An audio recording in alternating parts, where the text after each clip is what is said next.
درس قرآن، درس حدیث، اصلاحی بیانات، فقہی مسائل اور وظائف کے لیے مفتی ابو بکر انصاری کے چینل کو سبسکرائب کریں۔ میرے محترم بھائی اور دوستوں، بزرگوں، اس ساری زمین کے اندر جتنے بھی زمین کے اوپر ملک موجود ہیں، ان تمام ملکوں میں سب سے افضل ملک سعودی عرب کا ہے۔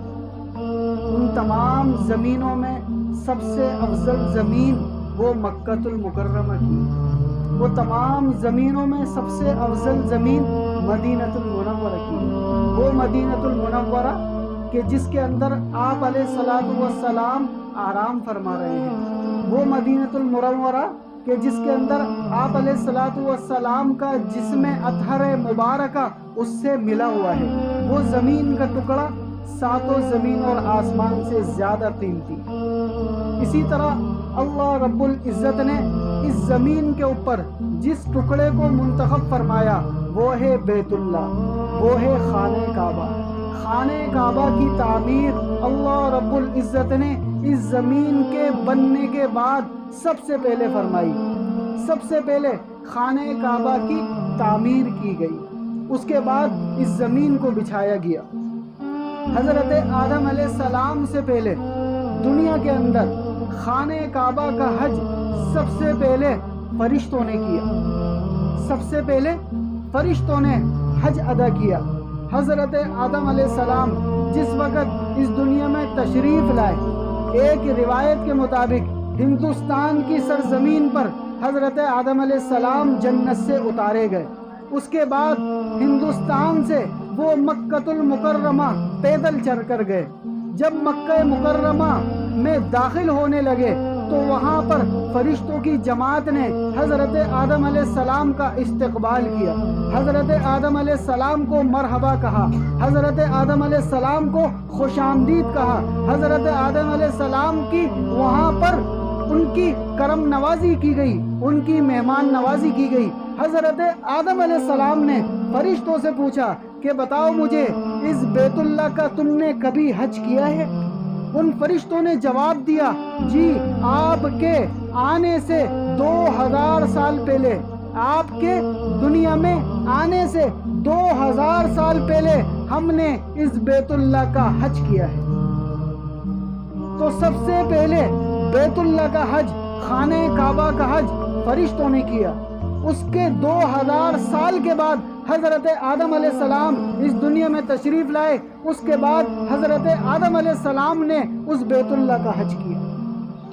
حضرت آدم علیہ السلام نے فرشتوں سے پوچھا کہ کس طریقے سے تم نے حج کیا، کہ بتاؤ مجھے کہ جس وقت تم یہاں طواف کر رہے تھے تو کیا پڑھتے تھے، کیا پڑھتے تھے؟ فرشتوں نے فرمایا کہ ہم جس وقت یہاں پر طواف کرتے تھے ہم یہ کہتے تھے، سبحان اللہ، سبحان اللہ، الحمدللہ، الحمدللہ، اللہ اکبر، اللہ اکبر، لا الہ الا اللہ۔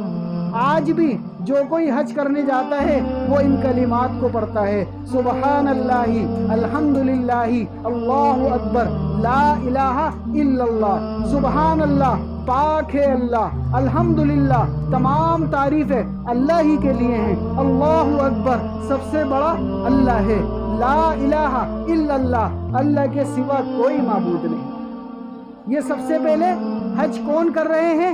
فرشتے کر رہے ہیں۔ وہ فرشتے آدم علیہ السلام کو یہ حج کرنے کا طریقہ بتا رہے ہیں، یہ حج کرنے کی دعا بتا رہے ہیں۔ تو سب سے پہلے جب حج کرنے جاتے ہیں تو سب سے پہلے بسم اللہ، اللہ اکبر، وللہ الحمد، بسم اللہ، اللہ اکبر، وللہ الحمد، والصلاة والسلام علی رسول اللہ، والصلاة والسلام علی رسول اللہ۔ اس کے بعد تیسرا کلمہ پڑھتے ہیں، سبحان اللہ، الحمدللہ، ولا الہ الا اللہ، واللہ اکبر، ولا حول ولا قوت الا باللہ العلی العظیم۔ اس کلمے کو رکن یمانی تک پڑھتے ہوئے چلے جاتے ہیں، یہاں تک کہ رکن یمانی پر جا کر آپ علیہ الصلوۃ والسلام نے جو دعا فرمائی ہے وہ دعا پڑھتے ہیں۔ وہ دعا کیا ہے؟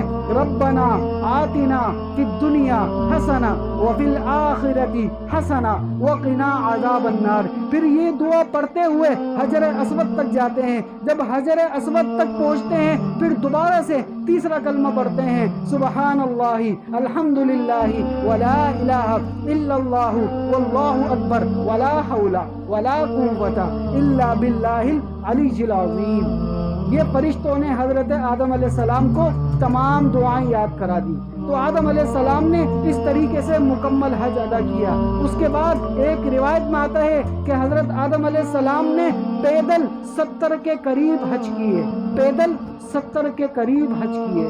اس کے بعد نوح علیہ السلام کا زمانہ آ گیا، نوح علیہ السلام نے بھی اسی طریقے سے بیت اللہ کا حج کیا، اسی طریقے سے حج بیت اللہ کرتے رہے۔ اس کے بعد 950 سال گزرنے کے بعد اللہ رب العزت سے نوح علیہ السلام نے دعا کی کہ یا اللہ میں نے اپنی امت کے لوگوں کو رات دن سمجھایا لیکن اس کے باوجود یہ میری بات نہیں مانتے، تو صرف 80 کے قریب لوگ حضرت نوح علیہ السلام کی بات مان کر مسلمان ہوئے۔ ان کو فرمایا کہ ایک کشتی بناؤ، اس کشتی کے اندر ان تمام مسلمانوں کو جمع کر دیا۔ اس کے بعد اللہ رب العزت کی طرف سے ایک طوفان آیا، بارش آئی، زمین کے اندر سے بھی پانی نکلا، آسمان سے بھی پانی برسا، یہاں تک کہ جتنے بھی انسان ان کشتی والوں کے علاوہ تھے دنیا کے اندر، زمین کے اندر، سارے غرق ہو کر مر گئے۔ اور اتنا پانی کہ ساری زمین کے اوپر صرف پانی ہی پانی تھا۔ تو وہ بیت اللہ، وہ خانہ کعبہ اس کے بعد اس اوجھل ہو گیا، یعنی دکھنے سے اوجھل ہو گیا۔ تو اللہ رب العزت نے حضرت ابراہیم علیہ السلام کو بھیج دیا، حضرت ابراہیم علیہ السلام کو حکم دیا کہ جاؤ مکے کے اندر، وہاں پر بیت اللہ ہے، وہاں پر خانہ کعبہ ہے، وہاں پر تم دیکھو گے کہ ایک جگہ ایسی ہے کچھ دیواریں وہاں پر تمہیں ملیں گی، ان دیواروں کو دوبارہ سے اٹھاؤ، ان دیواروں کو دوبارہ سے اٹھاؤ، دوبارہ سے اس کی تعمیر کرو۔ یہ وہ تعمیر ہے کہ جو سب سے پہلے حضرت آدم علیہ السلام نے کی تھی۔ تو شام سے حضرت ابراہیم علیہ السلام مکۃ المکرمہ آئے، مکۃ المکرمہ آنے کے بعد حضرت ابراہیم علیہ السلام نے اس بیت اللہ کی دوبارہ سے تعمیر کرنا شروع کر دی۔ وہاں پر ایک جگہ ہے مقام ابراہیم، مقام ابراہیم وہ جگہ ہے کہ جہاں پر حضرت ابراہیم علیہ السلام کھڑے ہو کر وہ دیوار بنا رہے تھے اور حضرت اسماعیل علیہ السلام اینٹیں اٹھا کر دے رہے تھے۔ تو وہ مقام ابراہیم، وہاں پر ایک پتھر تھا، اس پتھر کے اوپر حضرت ابراہیم علیہ السلام کھڑے ہوئے تھے۔ تو اللہ رب العزت کے حکم سے جیسے ہی دیوار اوپر بناتے رہتے تو وہ پتھر بھی اوپر ہوتا رہتا، وہ حضرت ابراہیم علیہ السلام کو لے کر وہ پتھر بھی اوپر ہوتا رہتا، گویا کہ وہ سیڑھی کا کام کر رہا تھا۔ کیوں؟ ابراہیم علیہ السلام کے قدم مبارک کی برکت سے، حضرت ابراہیم علیہ السلام کے قدم مبارک کی برکت سے اللہ رب العزت نے قیامت تک کے لیے اس جگہ کو خاص کر دیا اور اس کا نام مقام ابراہیم رکھ دیا۔ اسی طرح حضرت اسماعیل علیہ السلام کی والدہ حضرت ہاجرہ وہ صفا اور مروہ کا چکر لگاتی، تو اس وجہ سے اللہ رب العزت نے اس صفا اور مروہ کی پہاڑ کو بھی قیامت تک کے لیے شعائر اللہ بنا دیا۔ اور قرآن کریم میں ارشاد فرما دیا ان الصفا والمروہ من شعائر اللہ، ان الصفا والمروہ من شعائر اللہ۔ تو میرے عزیزوں، سب سے پہلے آدم علیہ السلام نے بیت اللہ کا حج کیا، اس کے بعد نوح علیہ السلام نے کیا، اس کے بعد ابراہیم علیہ السلام نے دوبارہ سے اس جگہ کی تعمیر کی جو آج بیت اللہ ہمارے سامنے موجود ہے۔ اس کے بعد بنی اسرائیل سے 1000 کے قریب نبیوں نے آ کر وہاں پر حج کیا، یہاں تک کہ 77 کے قریب 77 وہاں پر ان نبیوں کی قبریں بھی موجود ہیں کہ جنہوں نے دور دراز سے آ کر وہاں پر حج کیا۔ درس قرآن، درس حدیث، اصلاحی بیانات، فقہی مسائل اور وظائف کے لیے مفتی ابو بکر انصاری کے چینل کو سبسکرائب